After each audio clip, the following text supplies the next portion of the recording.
Hello and welcome to another episode of Facts, Figures, and Fallacies from the Frontline podcast. Today we're very excited. We're being joined by Texas State Representative Andy Hopper. He is known for his bold property tax reform and fighting for what he calls the number one issue facing his district. So he's quickly become one of the most outspoken voices in Austin. We're super excited to have him aboard. Andy, thanks for joining again. Hey, thank you, Nick. Thanks for the intro and proud to be here. Thank you for having me. Awesome.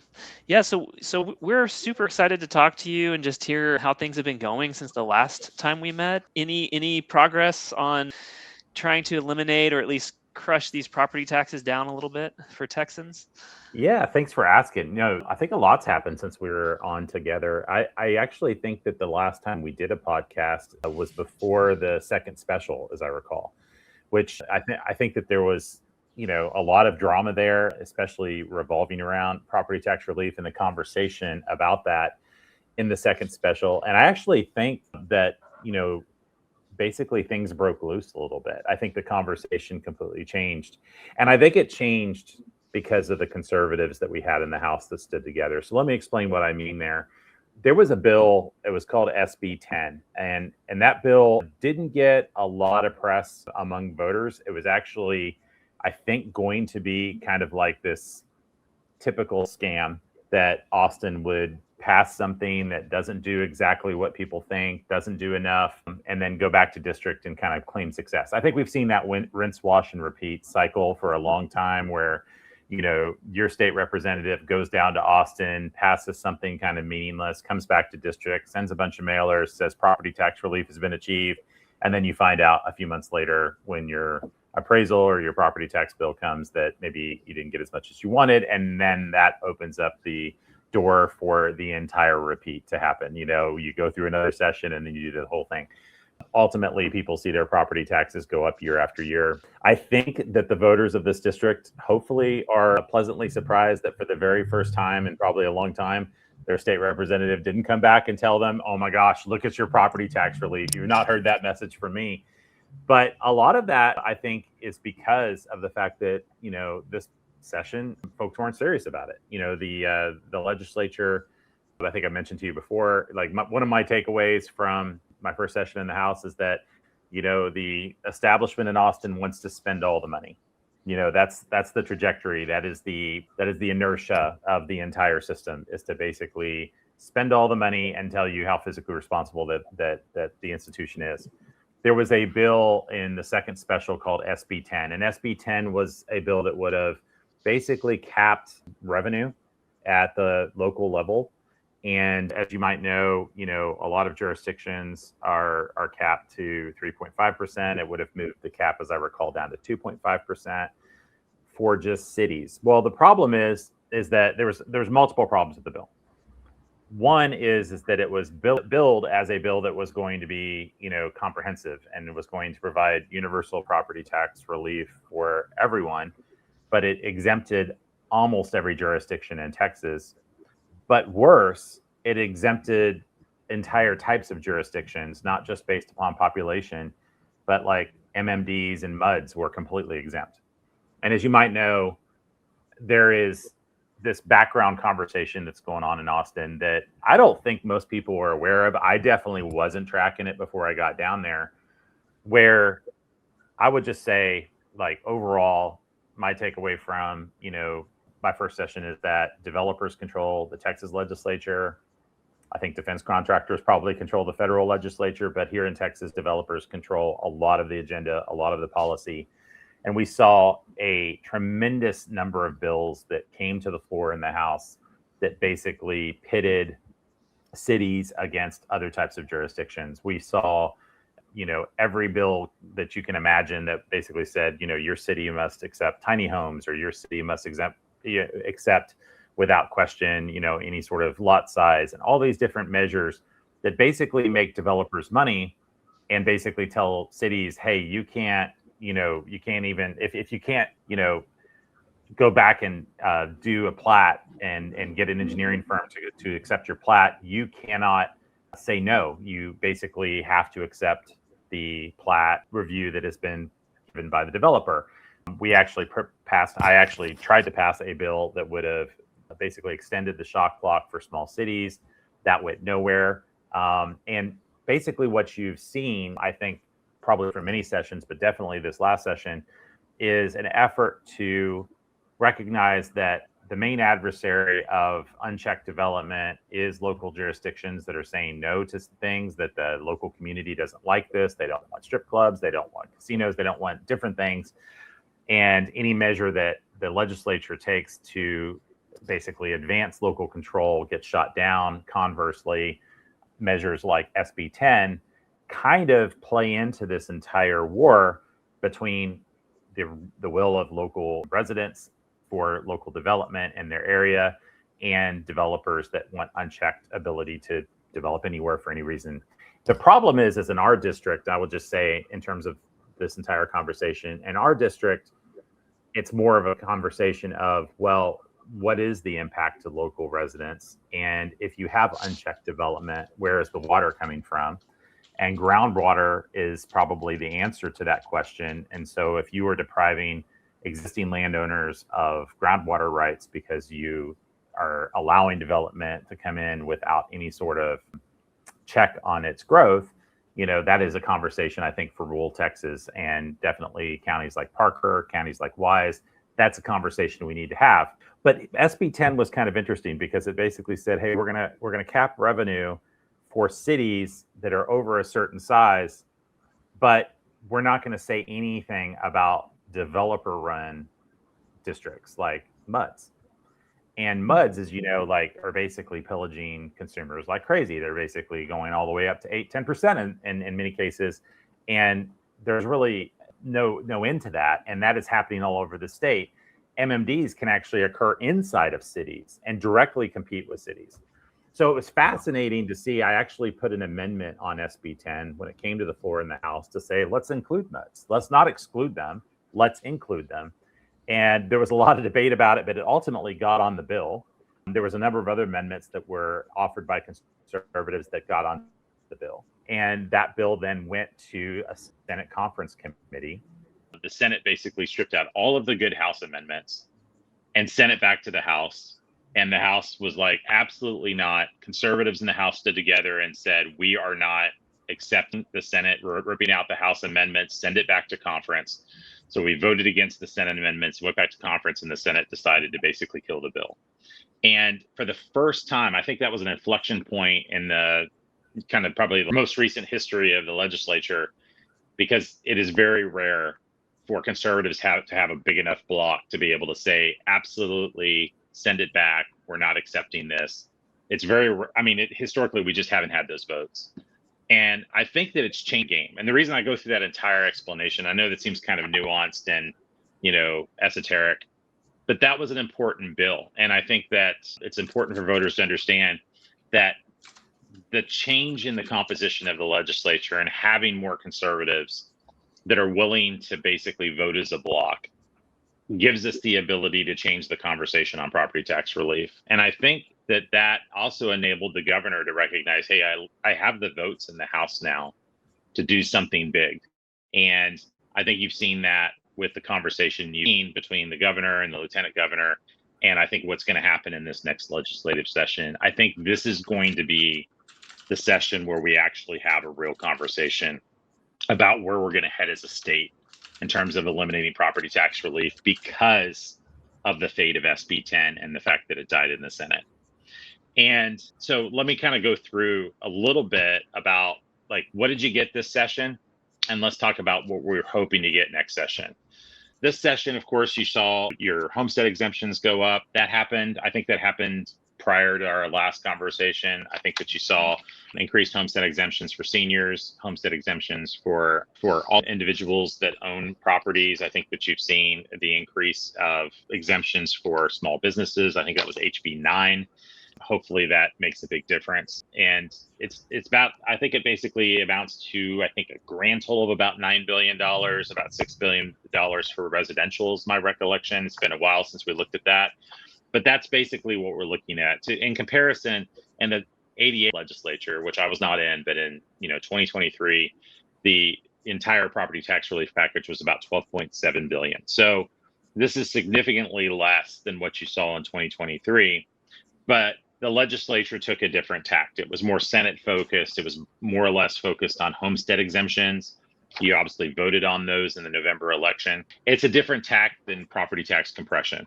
Conservatives have been arguing for some time that the way to eliminate property taxes is through compression, and homestead exemptions are kind of like a repeating problem because our appraisals keep going up. So that homestead exemption, if it's 140,000, is a smaller and smaller percentage of your overall property tax appraisal because that appraisal just keeps going up. So you keep having to go back to the drawing board and do it. It's not a fix. Yes. Right. Can you just real quickly define compression, property tax compression? Yeah, basically what you're doing is you're taking state revenue, you're taking state budgets, and you're basically going directly down to the school district M&O, and you're basically right off the top paying, a percentage of state revenue into M&O and subtracting what can be raised through property taxes. So, there's a calculated formula. It's very complicated, and I don't even going to attempt to explain it on how each school district basically gets, their figure calculated on how much they should actually operate on. Of course, it's affected by Robin Hood. There's all kinds of various factors, but each school district basically has a number, and then that number is basically reduced by the amount of state compression, state revenue that is applied. And then they basically have less to raise locally. And so you should see your property tax bill go down. And it should, because it's basically calculated on a fixed value of state money that goes in versus an appraised value. It should be kind of permanent, right? Because if you just say, $140,000 of your property tax appraisal, and that appraisal is variable, it basically becomes a smaller and smaller percentage. Whereas tax compression is basically a fixed amount of state revenue that goes and pays down. So it should be somewhat permanent, and that's the idea. So anyways, the problem is with any plan that you look at is that revenue spending continues to go up at the local level. And it's not just cities. It's every jurisdiction. It's school districts. It's bond debt. It is MMDs, MUDs, every single type of taxing entity. That revenue, that spending continues to grow and grow and grow, and it grows way beyond the state pays down. So give you an idea, 2023, $12.7 billion. Large part of that is property tax compression that gets pays down local school M&O. People expect to see statewide their property taxes go down, and some people do, but statewide there was 167 million additional dollars collected in property taxes through that cycle. And you're asking yourself, how could that be that the state puts 12.7 billion extra dollars to pay down property taxes, and yet property tax revenue expands? And the answer to that is that you basically are spending more money than you used to. And another way to look at it, and I think we talked about this before, another way to look at it is that you're essentially doing a wholesale transfer of state revenue into the hands of local government. So it's almost as if you're giving an extra handout to local government when they increase spending with the intent of that you're actually lowering property taxpayers' burden. So the whole thing is super complicated, and hopefully I've kind of demystified it a little bit. Hopefully I haven't confused you more. But now I think that because of SB 10, because of the failure, I think, of the legislature to achieve any sort of real property tax reform this past session, and because so many conservatives stood as a block, I think that it enabled the conversation to move forward. And so I think you're seeing that with the governor's plan. So let me kind of go through the governor's plan real quick.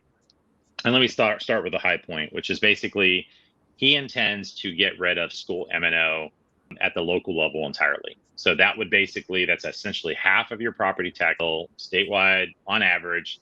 I think it's 45 to 50%, no matter what, wherever you are in Texas, it's about half. And that will completely be paid for by state revenue, no longer paid for at the local level. So if we do that, but that's a big if, right? That's like a lot of agreement that has to happen among legislators where that agreement does not exist now. So we need to get some more conservatives down there to basically add to the numbers that we have to basically say, no, we're going to hold the line. That's required. How do we afford that? And the governor is saying, we're going to have to cut spending at the state level to do that, which I am all for. Every conservative should be for that.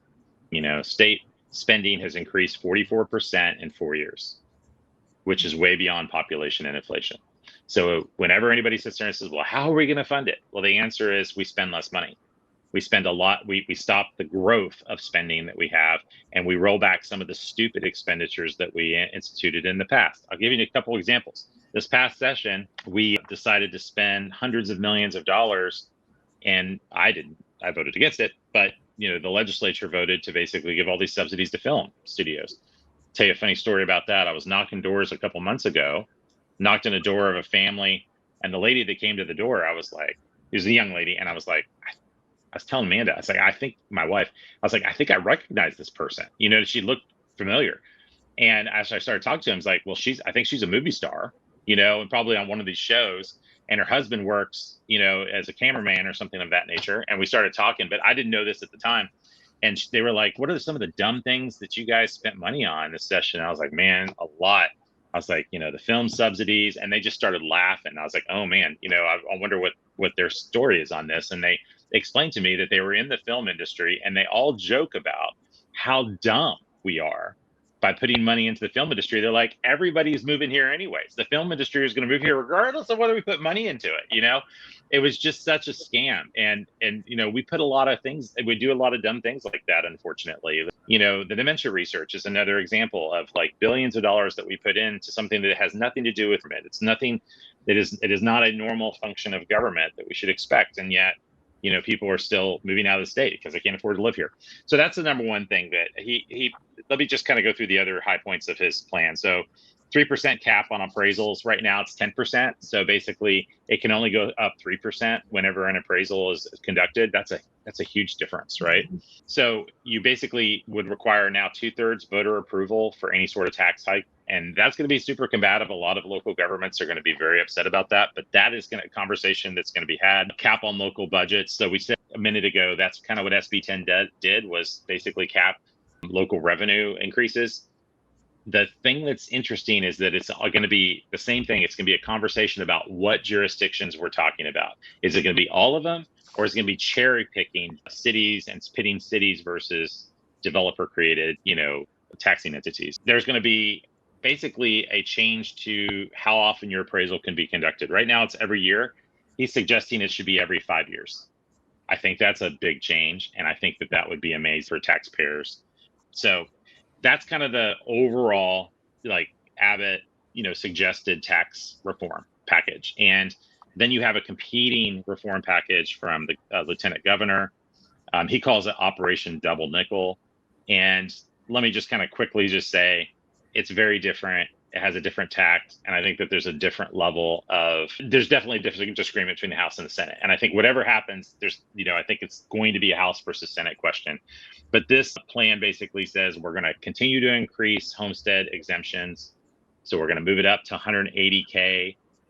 We're going to say that if you're 55, you're basically considered a senior. So right now, if you're 65, your property taxes can be frozen. The lieutenant governor said now that's going to happen when you're 55 years old. So we're lowering the age that your property taxes can be frozen. So basically also raise the exemptions over session after session to eventually zero out school taxes. He's not saying it would happen next session, but he's saying that we would be put on a plan where that would happen.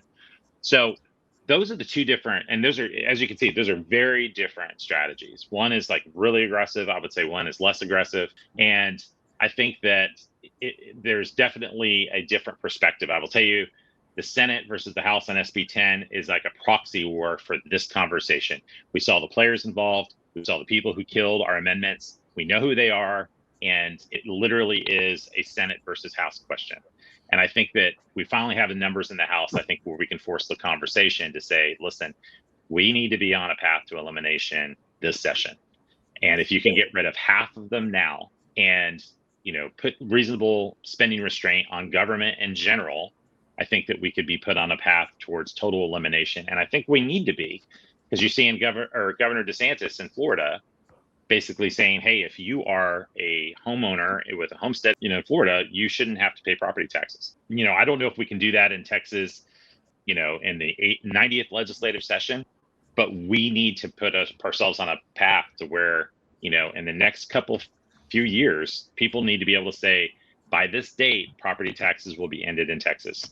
I will tell you, it continues to be the top issue in the district. One of the things that we've learned, knocking doors this session versus like 2 years ago, is that a lot of the folks, I shouldn't say a lot, but definitely a number of people that used to be our supporters that lived in this district no longer live here because they've moved to other states. It's depressing. It's demoralizing when you meet these people and you're like calling them up, hey, didn't you used to live here? And they're like, nope, couldn't afford it, moved to Oklahoma. What you actually are seeing is a displacement of Texans over time through policy. If you are a Californian over the last few decades and you bought a house in the 80s and maybe you bought it for a few $100,000, and then over the decades that subsequent decades, you saw your property value go up and up and up to the point that, if you sell today, it's worth millions of dollars. You were able to enjoy that entire ride through rising appraisals because your property was appraised when you bought your house and that was it. It's a policy difference between Texas, where we're basically saying that's illegal in Texas. You can't do that. We are going to reappraise your property every single year. And if your property appraisal becomes untenable and you can't pay the property tax, we're saying you need to go move to some other area. You need to move to a rural area where you can afford it, or farther out in the suburbs, or maybe into Oklahoma. That is reprehensible, but that's policy. And that policy is driving people to be replaced gradually with people from out of state that can afford to live here. So I've talked too long. Hopefully that all makes a little bit of sense. Yeah. It does. And so one question, Andy, it looks like we have two options, either the compression, which would be Abbott's route, or Lieutenant Governor's route, which would be capping the homestead or raising the homestead exemption. Is that correct? Well, I think what you've seen in prior sessions is compression. I don't think that it's fair to characterize Greg Abbott's property tax relief package as compression. It is in a sense, because if you pay down the entire M&O, then I guess that is kind of technically compression. But what you're saying is that we're going to give voters the ability to say, you know what, we are going to pay all of that by state funds. The entire school M&O liability will be paid for by state funds. And we're going to actually change the Constitution to make sure that that is always enshrined and will always be that way. So I guess it's technically compression, I suppose, but you're really saying, hey, we're eliminating half of property taxes. We're eliminating this school portion. So. Right.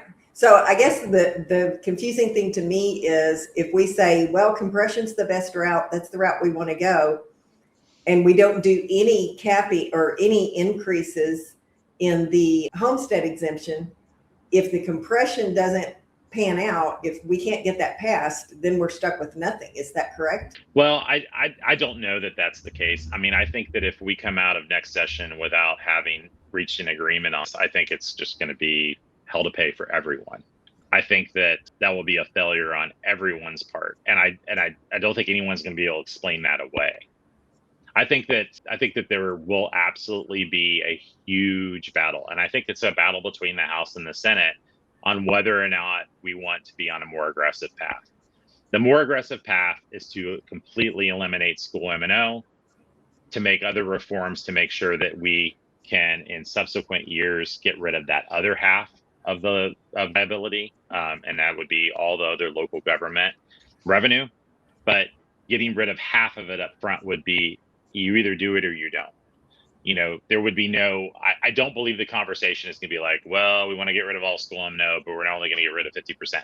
I think it's either going to be, we're going to get rid of all school M&O, or the Senate would basically say we're going to continue the incremental approach that has kind of led us down the dissatisfaction from the voters. I don't think that voters are going to be thrilled. I do think that if you lower the freezing of the property taxes to 55, I do think that there's going to be a lot of voters that are happy with that. And honestly, I'm going to support whatever property tax relief that comes to the floor of the House. This conversation is going to be throughout the session. It's going to be in the committee process. It's going to be in the process. But ultimately, I'm going to support whatever is the best relief that we can provide for Texans, but fight tooth and nail along the way to put us on a path for elimination. That said, I think the other dimension of this that you have to acknowledge, and I think that if you can't acknowledge this, I don't think we're being honest with taxpayers, is the fact that the average home ownership age is now 40. I don't know if you guys know that, but we just hit 40 years old. The first time home buyer age is now 40 years old. That's crazy. It's crazy. And used to be, you could be in your 20s and afford a small starter home, get married, have a kid. It's unaffordable for Texans today. And so if your average first time home buyer age is 40 years old, and we're saying that your property taxes are frozen at 55, that's about 15 years of the demographic of Texans that is paying the lion's share of property taxes. It's a little more complicated than that, but I think that's a way to view it. And I think that that is not a good trajectory for us to be on.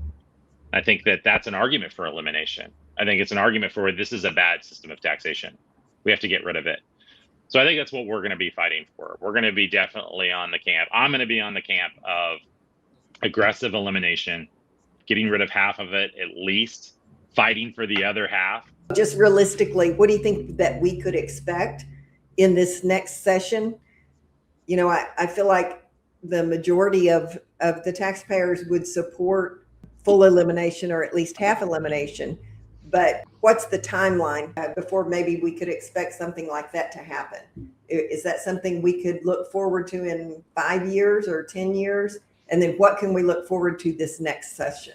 Okay, so I think that you can look forward to the next session is an epic fight between House conservatives and, the overall establishment that wants to make no changes. I think it's going to be a House versus Senate question. So I think that it should be a really, really big battle, because I think that what you saw this past session is that we had on a really bad day about 15 to 17 and on a really good day about 40 to 45. I think on this question, because properties are so important, I think we're going to be closer to that 40 to 50 mark of Republicans in the House that are willing to stand together on fighting for, serious property tax relief / elimination. I think it's realistic. I think it's realistic that we can enact the governor's plan to get rid of half of property taxes, enact reasonable reforms and restraints of government in general to put us on an ability to be able to have that conversation. Is like, okay, what does it look like if in the next 5 years we transition to a consumption tax to pay the rest? What does that look like for rural areas? That's really the question. I think a lot of, more urban areas have a much broader sales tax base in general. I think that we would have to pass bills to basically say, hey, we want to get rid of all these loopholes that have existed for years on sales tax.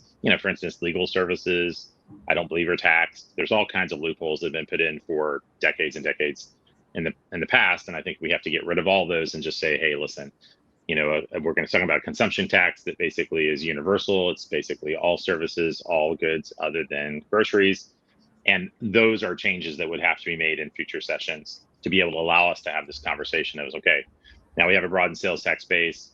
Now here's what the rate would actually have to be to get rid of the rest. And here's what we'd have to do with rural areas that don't have a great amount of consumption tax to be able to allow them to operate. And I think there's really good plans out there. Like there's really, Texas Fiscal Responsibility, Texas Policy Foundation have for years basically put pen to paper to figure out what the math looks like. But it's a step-by-step process. And the very first step of any of them, whether you look at, TPPF or TFR or any of them, has always been get rid of school M&O, that's half of it. And then the rest of the jurisdictions is the more complicated piece. And that's the other half. If you can't get rid of half of it, then you can't even have the conversation about the other half. Right. And the constitutional aspects of it are a lot simpler with schools because, the constitution of the state constitution already says that the state is essentially responsible for funding public schools. So you don't have to do any major changes to be able to say, hey, listen, like the state's just going to pay all of it. So I think it's realistic. I'm going to fight for that this session. And I think that we will have failed if we basically just revert to the same incremental approach that the legislature has used. And honestly, I don't think it's necessary. I think we're actually going to pick up a number of conservative seats this primary. I think that we're going to find ourselves with an even broader majority of political conservatives that are willing to fight. And I think that we can win the day. What is the time frame on complete elimination? I think if we win this battle this session, I think that we would be remiss if we basically put the time frame of getting rid of the other 50% at more than 5 to 8 years. That's essentially what a lot of these plans basically prescribe. That's the amount of time that would basically be needed to transition safely to a different taxation method. And I think that that's reasonable. Right now, we're on no such plan. So a lot of folks basically think that it's a turnkey. You can just switch it and everything that can be changed at once. And I think that while that would be wonderful, and I'm kind of here for it, I think it's unrealistic that that's going to happen because of the fact that we would have to basically say, what are we going to do with local, agriculture, rural communities that don't have the sales tax base? There's going to have to be done something there. And then we're going to also have to basically say, hey, let's pass those changes to the consumption tax system that we already have to broaden it out, to get rid of the loopholes. It could be done in one session. And like I say, if we could somehow have that conversation, I'm here for it. I'm just glad we're talking about half. I don't think people understand how profound it is that we are now in the 90th legislature for the 2027 session talking about getting rid of half of property taxes. It has been completely theoretical 4 years, and now we're actually having the conversation of getting rid of school M&O. It's tremendous. I think it's just because of the ground shift in the composition of the House that we are able to have that conversation today. So sorry for talking so long, but hopefully that makes sense. It does. Yeah. So you talked about getting rid of half in this next session. Is there a specific bill that's already ready for this next session? No, I don't think so. In fact, can't even file bills yet. That hasn't started. I think it's kind of notional. I think basically as soon as we get through this primary, I think you're going to start seeing bill language float about. I think you're going to start seeing people basically advocate for specific, changes to enact this, M&O, state M&O paid system. I think but it's kind of early right now. I think that we're just in the rhetoric phase, but I think you're going to see it start to solidify over the next few months. And as I say, I will reiterate, I think that it's like what Ronald Reagan says, it's amazing what good we can get done when nobody cares who gets the credit. I think you're going to see 50 House reps file bills to basically piece this out. I don't know who's going to end up carrying it, but the most important thing is we get the policy we want out of this. And that's going to be all about conservatives standing together and not giving an inch through the process. So what would a victory look like in 2027? A 50%? I think if we got school M&O eliminated in 2027, I think that would be amazing. If we could see local government growth, I think being dealt with, not just local government, but state government, like basically, if we saw property tax appraisals happening at a lower frequency, like 5 years, that would be a huge win for anyone. Like, I just can't imagine how much people would be relieved when they realize that every single year their appraisals don't go up. That would be tremendous. So I think that, stemming local and state government growth, and that's every jurisdiction, doing it in a equitable way where, we're not picking winners and losers at the state level, dealing with the local governments that happen to be in rural areas versus urban areas. I think that is always a consideration, especially in fast growing areas. Properly calculating population growth. Some of the bills we had session did not do that, right? They were basically using state population growth and driving that as the calculation of the bill for whatever political jurisdiction we're talking about. And that's completely unfair because some small little towns are growing at preposterous rates way beyond that. So I think that success looks like basically, hey, let's stop spending so much money at every single level. Let's make sure that we're not reappraising people's property every single year. And let's get rid of half of your property taxes right off the bat.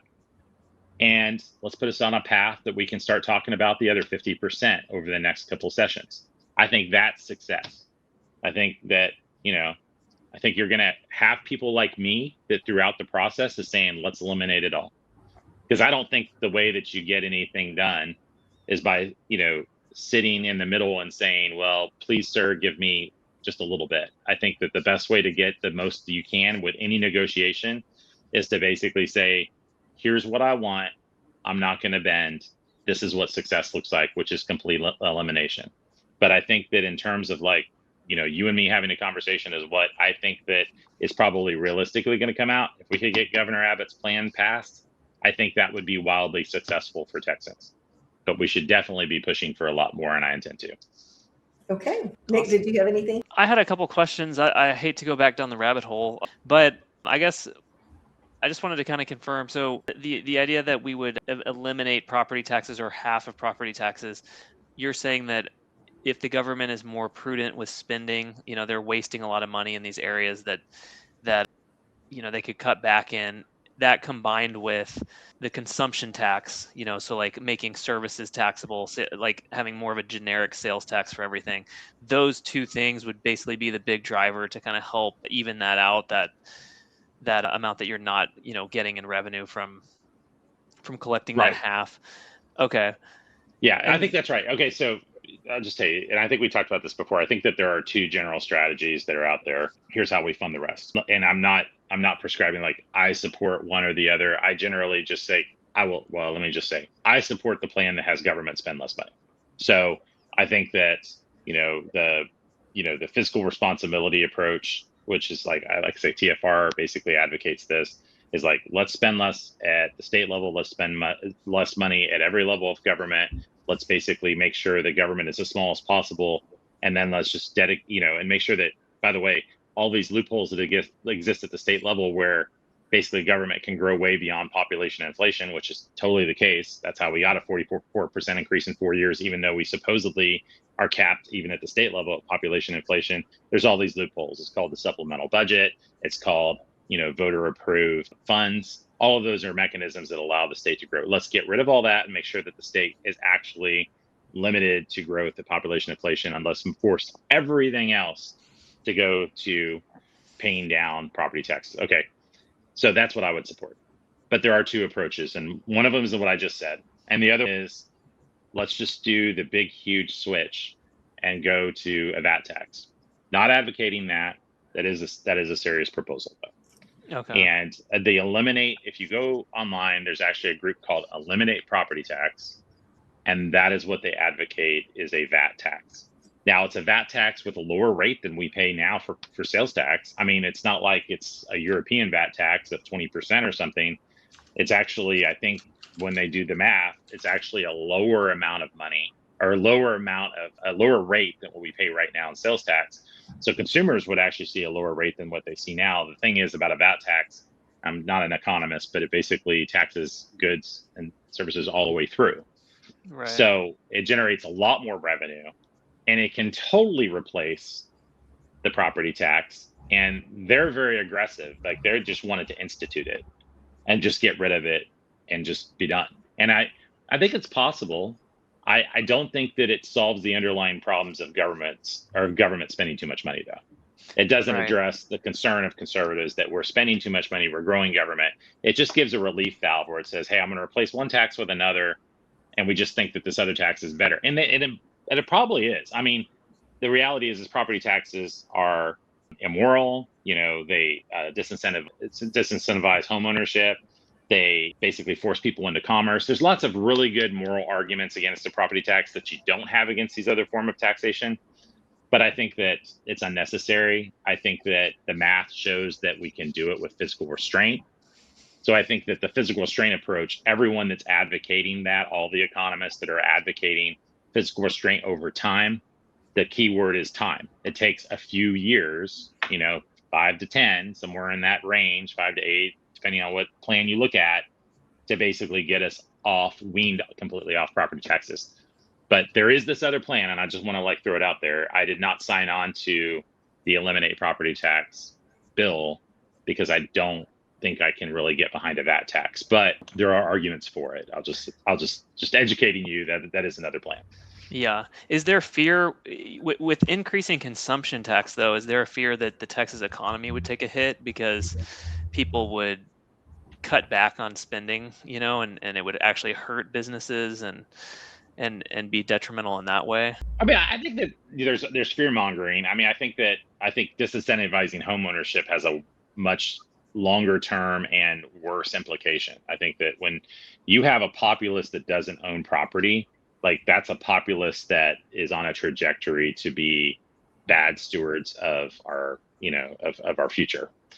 So I think that it's probably equally bad. The dire consequences of, an overly high consumption tax have detrimental effects. But I think that all the plans that I have seen that take a reasonable approach of broadening the consumption tax base first, and then lowering the rate, and then basically saying we're going to eliminate property taxes in so many years. Here's the cutoff point. Those models basically show that the consumption tax is only 1% or 2% higher than what it is now. It's not like 14%. Yeah. In fact, there's a really good graph, and I'll try to send it to you. Maybe you put it in the comments. But there's a really good chart I saw where it says if you eliminate property taxes in 1 or 2 years, here's what the rate would have to be. If you eliminate it in 5 years, here's what the rate would have to be. And if you eliminated it over 10 years, here's what the rate would have to be. I don't know how economists arrive at these numbers, but basically what you see is the longer term that you actually put it out, the more reasonable the resultant rate is. And so, and again, I can't explain exactly why that is, but it makes a certain amount of sense when you think about it. I think that basically what you see with the VAT tax, if they use that approach, is that the rate is actually lower for, the sales tax for consumers than it is. And I think that it's like 1% or 2% higher on a reasonable time frame for a consumption tax. Is that going to like disincentivize, people spending money? I don't think so. I think what's more important though about the consumption tax approach is it puts all of the local jurisdictions, all of the local governments in the market. And that's what I mean by that. The property tax system is very disconnected from supply and demand because people buy and sell houses at a frequency low enough that basically there's no pressure to not overspend and not increase your property taxes. It's not a daily purchase. It's not a weekly purchase, not even a yearly purchase. So the thing about it is that all of the cause and effect to all of your local governments who are wasting your money and driving up your property taxes, they don't feel the effect on that.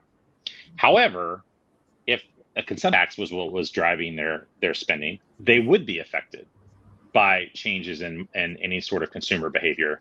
So if you live in like one little community inside of an urban area, and then you have another community with a HEB, and you're like, oh, my HEB charges this much, but because my local governments have been very irresponsible, and my sales tax over here is 11%, but I can go over here and it's 9%, I'm going over there. And see, they actually feel the pain for being irresponsible. So there's actually competition with a property or the sales tax where there isn't with a property tax. Does that make sense? Yeah. Yeah, I think so. Okay, I've got one more question, and it's kind of backtracking, but and I feel like you have the same view here. But you mentioned Lieutenant Governor, his plan involved giving the tax relief to seniors by cutting that down 10 years, right, to the 55, where your property tax would get frozen. My question on that though would be, in today's culture, the retirement age is actually going the opposite direction. People are working longer and longer. So what is the rationale behind that? If anything, could you do the inverse of that and give some type of credit to young families, entry-level positions? They're getting paid, people in their 20s that are just starting a family and trying to get that first home. Why not give them that property tax relief instead of the 55-year-old? Well, first of all, before I jump into this, let me say I'm not here to defend the Lieutenant Governor's plan. I actually personally prefer the governor's plan. If I had to choose one, I would choose the governor's plan. It's more aggressive. So, but let me just put my hat on and say, let me try to defend it from an academic standpoint. Okay. So I think that what that plan is advocating is let's lower it to 55 this year. Let's lower it to 45 the next year. And let's eventually get to the point where everyone's property taxes are capped and not growing. And I don't know if that works, but that is a different philosophy. It's a different strategy of the problem, I think, is that, as you say, 55 is not a senior, just not. I'm not sure if 55 has ever been a senior citizen since in this century or the last. I think that definitely you're right. People were retiring later and later and later. And that is that trajectory, that is that direction. And I think that you also have the average first age of first time home buyership going up and up and up. So you're basically getting this like narrower and narrower window. And, I mean, when I try to like extrapolate, like what are we going to do as a legislature if we use this approach? It's like, okay, this session is 55 and next session is 50. And it's like, wait a minute, the average home buyer age is 40, then it's 42, it's 43. And then you're like, look to 55, 50, 45. You're eventually going to get to the point where the only people whose property taxes go up are people between 40 and 45, which is, I think that is not where we want to go. I think where we want to go is we want to say, listen, this entire system is immoral. We need to be on a path to get rid of it. I think that maybe you could argue that there's a path to get rid of it using the strategy that is in Lieutenant Governor's plan. I would have to be sold on that because I don't think that puts us on that path, but maybe there's something I'm missing. Yeah, cool. Well, yeah, those were my two questions. So that's all I had. Well, hopefully it makes sense. Really appreciate y'all having me on. It was a lot of fun. And like I say, I will send you some, if I can find that detail, that chart that I was talking about, I'll try to send to you. Maybe you can put it in the comments.